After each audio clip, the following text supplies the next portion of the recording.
evening, I'm Katerina Georgieva. This is CBC Windsor News. Thanks for watching. Tonight, an urge to return to masking as the health system faces extraordinary pressures. Plus, a bomb explodes in Istanbul, killing 6 people and injuring dozens. Windsor's Turkish community left in shock. An update on Ontario's financial outlook. We have a live interview with the finance minister as the province prepares for a potential recession. And Saturday sure felt like winter, a snowfall to match dipping temperatures. Colette Kennedy brings us a forecast that may contain some more flakes. We begin tonight with the call from the top to mask up. Hospitals in this province seeing a surge of sick kids, medical professionals urging people to act. Ontario's Chief Medical Officer of Health says everyone should wear masks indoors, but stops short of making it mandatory. This as the province gears up for what's expected to be a difficult winter. I'm strongly recommending that all Ontarians, not just those at high risk, wear a mask in indoor public settings.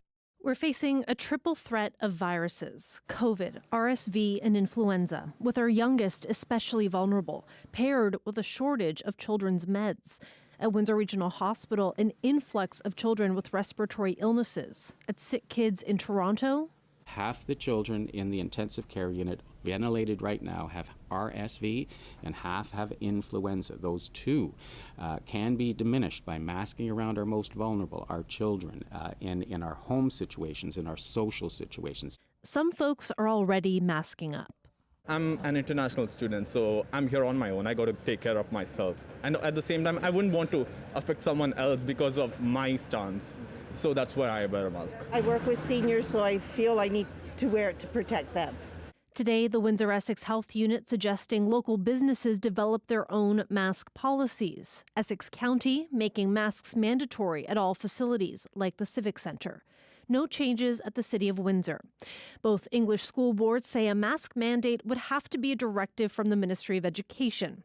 This doctor says a recommendation is unlikely to do anything. We've been giving these recommendations all along. People haven't really been doing them. What's very interesting is that most people actually do support a mask mandate, and yet they don't wear masks unless they're told it's mandatory. A number of people I spoke with today say that they are in favor of masks, but they do believe that it should remain an individual choice. A lot of people don't want to wear masks, and I get that. And other people are wearing masks for different reasons. So I think as long as it's a choice right now. So do you think that people are willing to mask up again, given all these warnings and what the province is saying? No, I hear it all the time. Why do we have to wear these? Why do we have to wear them? So I don't think it will come back in where everyone will wear one, unless it becomes mandatory again. I think it should be mandatory because it will help people. What do you think about the province right now saying you should do it, but not making it a mandate? It's kind of confusing.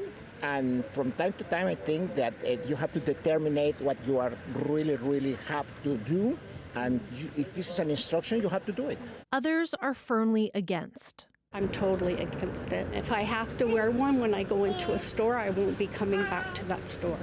Mandates, a big reason why protesters shut down the Ambassador Bridge in February. This man says he was there and says he'd protest again if another mandate came down. Mandates aren't laws.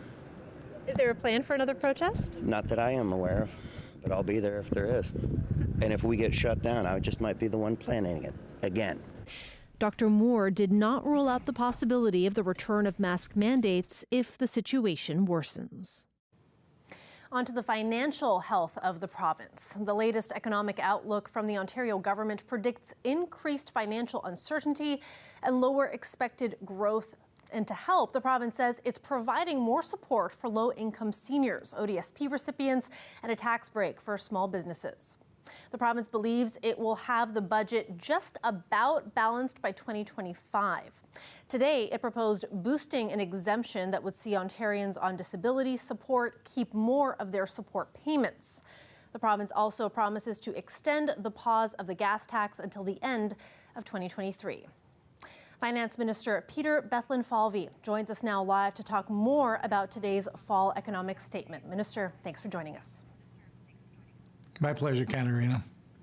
Affordability is a big issue in the province right now. The temporary gas tax cut extended for another year, but temporary exemptions can't last forever. How does your government plan to tackle affordability concerns from gas prices to housing to groceries?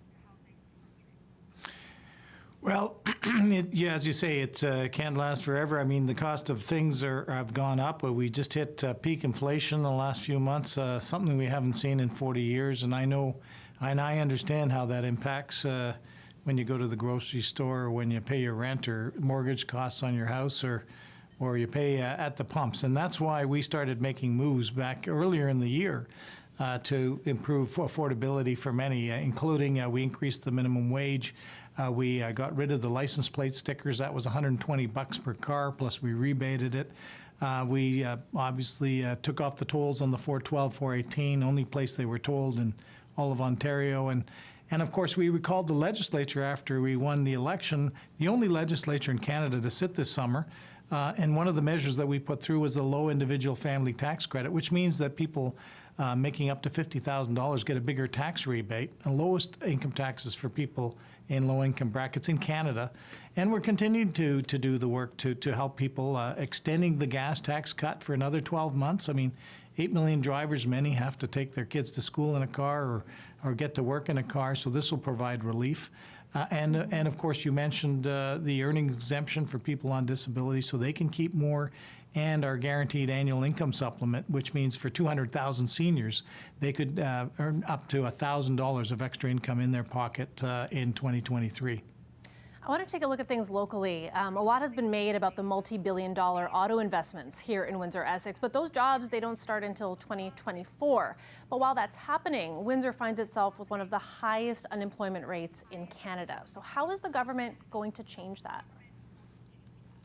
Well, we're very mindful of the situation in Windsor, and we feel, and I know the Premier feels this because he mentions it to me all the time, and that we got to support cities like Windsor. Been neglected for too long, seeing manufacturing jobs leave the region. So that's why we've worked really hard, along with Minister Fedeli, our Minister of Economic Development, to attract investment in places like Windsor, where we've got skilled workers who know how to build cars. So bringing back investment into auto manufacturing, those are good paying jobs. The battery manufacturing plant, the historic $5 billion investment that will help the supply chain of batteries into those electric vehicles. But we know things like the Regional Opportunities Investment Tax Credit will stimulate investment in places like Windsor. And we made changes to the small business tax rate today. That will help businesses in Windsor. And this resurgence of our Build Ontario economy is for all parts of Ontario, including Windsor. Importantly, like towns like Windsor. I also have to ask, the City of Windsor continues to ask your government for help covering the $5 million cost to police the Ambassador Bridge during the blockade last February. Will the province be committing to covering those costs? That's something that we're looking at, but let me tell you, one of the things that we are very much focused on as well, and with the Mayor, Drew Dinkins, we talked to a couple years ago. He said, Minister, we haven't got a hospital here in Windsor. We've been trying for a decade to get a new hospital in Windsor, and we said yes. And so that was the first step to bringing building new healthcare and modernizing the infrastructure in Windsor. And, we're very focused on, moving forward on that. That's in the planning stage right now. And, we're talking to the municipality on a range of things, including, as I said, the infrastructure to get jobs back into Windsor, to the healthcare, including talking about the cross-border issues. Really appreciate your time this evening. My pleasure, Katarina. Peter Bethlenfalvy is Ontario's Finance Minister.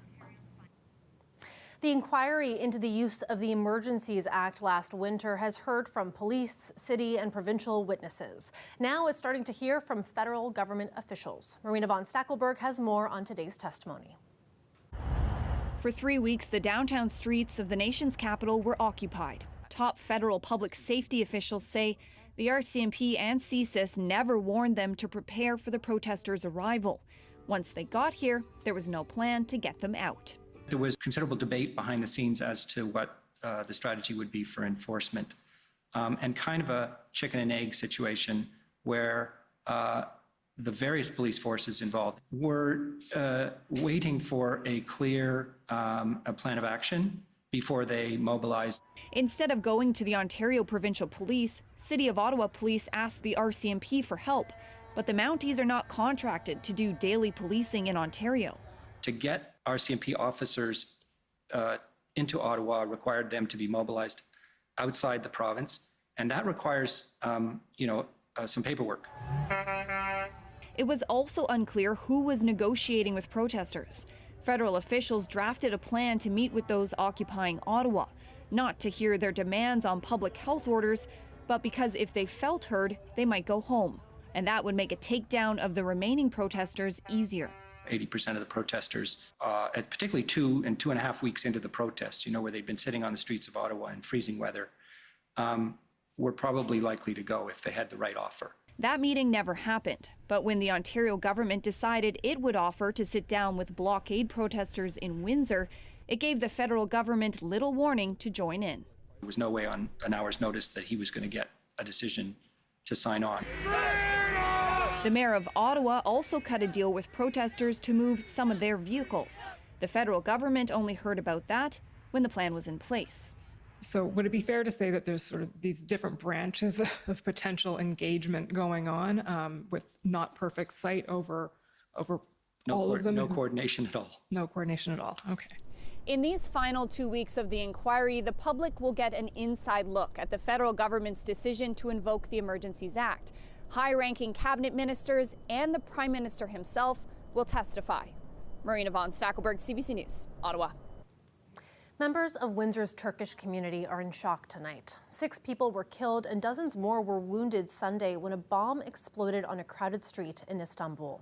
2 Windsorites who walked that street on Saturday are breathing a sigh of relief. CBC's Del Molnar reports.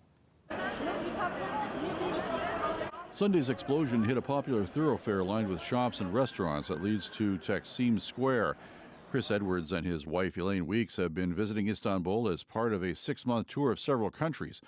They were just on that street the day before. They had the sense that something could go very wrong. I felt uncomfortable. I always feel uncomfortable in big crowds. It's unavoidable in Istanbul, especially there. We went back that same night, though. Yeah, we were walking through correct. there the night before, and it was really crowded the night before it happened, Sure. and we kept ducking down side streets. They heard the explosion but didn't know what it was until a friend messaged them to see if they were all right. And we had dinner right there on the street. We had dessert and dinner. We went to 2 places that night on that street for dinner and dessert. So we're a little bit freaked out yesterday, to say the least. Yes. That's a situation where you feel like I want to go straight to the airport and I want to get on a plane and get the hell out of here. But our flight's not till tomorrow, and it was complicated to make changes. So we just decided, you know what, we're safe here. We're safe in our apartment. People in Windsor with ties to Istanbul are also feeling concerned for the people there. The co-owner of this restaurant has businesses in Istanbul as well. I feel so bad about them, and I hope everything okay in Turkey. And the community here, they feel so bad. Actually, the Turkish community, they feel so bad about the back home. But I just stuck right now with my friend in Turkey, actually in Taksim, the street, whatever happened there, and everybody crying. They try to put the flower everywhere, but nothing to do. You know what I mean? And I hope everyone they be safe around the world. Weeks and Edwards returned to the area where the attack occurred today and said people were actually back on the street and there seemed to be a sense of normalcy returning.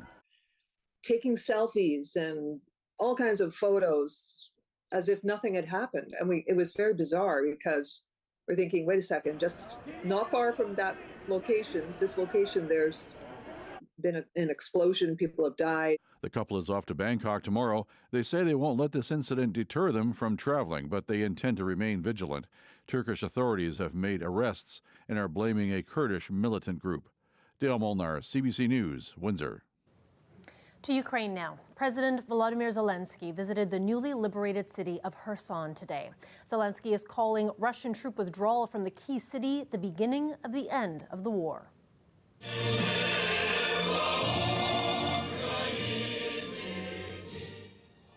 But celebrations have been tempered as residents deal with a crippled infrastructure and lack of water, heat, and electricity. Ukraine also says the retreating soldiers left booby traps and mines that needed to be safely removed. The retaking of Kherson city is seen as a big setback for Russia, which invaded Ukraine in February. Fighting grinds on elsewhere as many parts of eastern and southern Ukraine remain under Russian control. Let's take a live look outside there at the Ambassador Bridge. Did you get to catch that gorgeous snowfall on Saturday? Well, we're about to find out if there's more to come. Colette will be here after the break. Stay with us.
Colette Kennedy joins us now for a look at our weather forecast. Now, Colette, before we look ahead, I'm going to look back at the weekend, and I'm going to admit that I'm eating my words because I was really dreading the possibility of flurries, which I shared with you last week.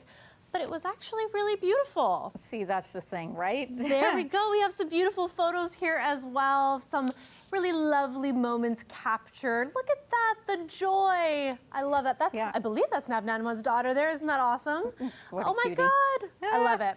Early It in the was really season, beautiful. Yeah, see, Yes. early in the season it's much easier to take, and even up into the holidays, right? It's also This is true. festive, and then sometimes after that it does get a little bit much as we wait I for agree. it. But you know, that's a trip down memory lane from the weekend. But how about a trip like down memory lane just from the beginning of the month? Because I know it's not mild now, but I mean, what a November that we've had, and I think that's why sometimes it makes it so difficult to make the flip so quickly, right? The number of days where we had a temperature, we're not even halfway through this month, of 16 degrees or greater were 9, and then the number where it was 19 or greater, 6, and of course we had 4 days where the temperature was 20 degrees or milder, and just including at the end of last week. And then all things took a turn over the weekend. And now current temperatures across the board looking like either in the negatives, -1 for Sarnia to, you know, just up to 1 or 2 degrees here. So generally quiet at the moment in terms of what's going to be happening. But hey, more of that flurry activity and then even kind of a wintry mix coming in. So overnight tonight, we do have the chance of seeing some bursts of some flurries, but also watching a system back towards moving out of the Midwest that's going to be coming our way. So the storm track is going to be bringing it in this direction, plus some energy that's coming in from the west. So now we go back in and take a look. So tonight into early tomorrow morning, kind of wet flurries to showery activity here. And we will be light in nature until then later in the day. We see it become more consistent. More rain than snow, it looks like, with the track for Windsor to Leamington. But Sarnia, mixing over towards Chatham, Kent, London, we do get into some accumulations here, although it'll be wet stuff. It'll be easier for it to accumulate, say, on the grassy surfaces maybe than on the roadways. And all that takes us through Wednesday into Wednesday. So we've got a lot to contend with here. Temperatures tonight where you're into the clearer conditions, the cool readings, -5 in London. That's going to feel like -10 to -11 when you factor those winds in. So for tomorrow, 6 degrees. That's why maybe a centimeter or 2 and then changing into rain. But Wednesday, still a bit of a mix there, and that line of defining will be very important because that temperature very close to freezing. And you'll notice things aren't getting warmer as we go deeper into this month. On the way down, but that's okay. Thanks so much, Keep Paulette. that spirit. Exactly. Appreciate it. When we come back, the Greater Windsor Concert Band is celebrating its 25th anniversary. We'll tell you how after the break.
Welcome back. Canada has been given a failing grade on its efforts to tackle climate change. This country ranks 58th out of the 63 countries included in the new Climate Change Performance Index. It was put together by a German environmental and development organization. Susan Ormiston has more on the report, which has been unveiled at the COP27 conference in Egypt. Canada's a slick presence at COP27, but behind the image, the facts are not so pretty. Across the globe, Canada ranks near the bottom on greenhouse gas emissions and other indicators. One step above Russia and one below China, and it hasn't improved much. Canada has a long way to go. Canada has agreed to phase out coal, which is good, but it's the smallest problem. It's really about oil and gas production, which has to be phased down. In an annual performance review on climate change, ranking emissions, renewable energy, energy use, and climate policy, Canada came in 58th place out of 63. Canada uses a lot of energy, driving big cars, big houses, and in general the efficiency is not very high, and renewables are lacking behind. Denmark and Sweden are top performers, but most oil and gas producing countries lag far behind. They say we're not doing enough to reduce emissions. What's your response? I agree. Canada's Environment Minister says a comprehensive new plan not tracked in this report is improving Canada's standing. They haven't looked at everything we've done this year. All the regulations that we're putting out the door, getting net zero emissions vehicle mandated in Canada by 2035, an electrical grid that's going to be net zero by 2035, putting a cap on oil and gas emissions. COP27 is lurching into its final chaotic week here in Sharm el-Sheikh. Fresh arrivals Monday piling into the problems. One positive sign, Joe Biden's meeting with Chinese President Xi, the two agreeing to resume climate discussions. To be honest with you, I'm really encouraged.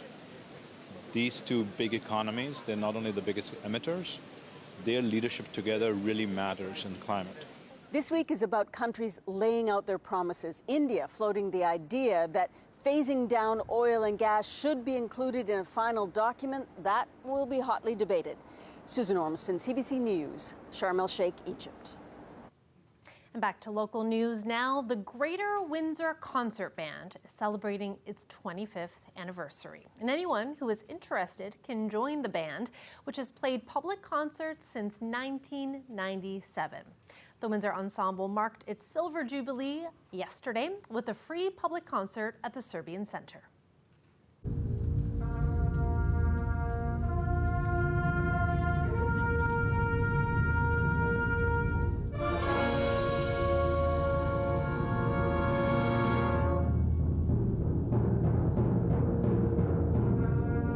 There were no concert bands that were doing concerts in the summer for the community.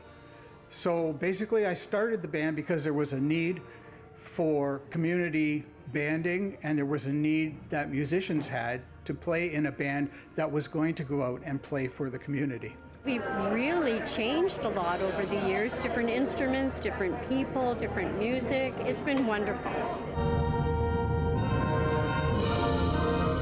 It takes a lot of work, and it means that everyone's got to participate and everybody's got to join in and help make things go.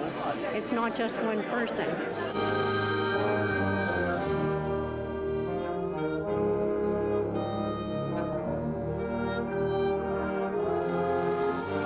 We're amazing, and that we're committed, and that we do a lot of good for the community.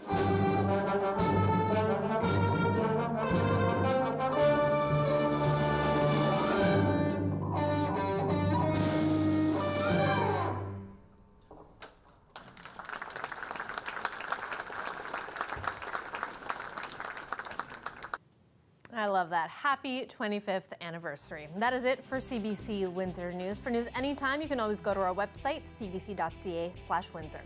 And of course, we're also on social media. You can find us on Facebook, Instagram, and Twitter. Thanks so much for watching, and have a wonderful night.